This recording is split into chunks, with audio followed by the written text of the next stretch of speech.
السلام عليكم ورحمة الله وبركاته. أهلا وسهلا ومرحبا بكم جميعا. النهاردة هتكلم مع حضراتكم في موضوع كلكم طلبتوه مني، وهو علاج الكحة عند الأطفال وخاصة الأطفال الرضع. إزاي نعالج مشكلة الكحة عند الأطفال الرضع؟ الموضوع بسيط جدا. هنجيب زيت زعتر عطري من مراكز بيع المكملات الغذائية والأماكن المختصة في بيع الزيوت الطبيعية والعطرية، أو من عند أي عطار موثوق فيه.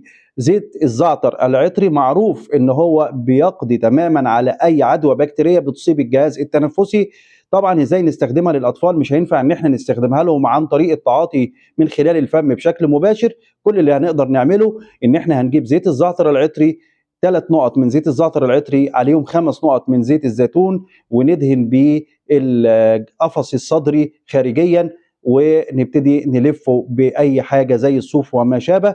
وهنكرر الموضوع ده مرة الصبح ومرة بالليل إن شاء الله. في 3 4 أيام هنقضي على الكحة عند الأطفال الرضع. شكرا لحضراتكم.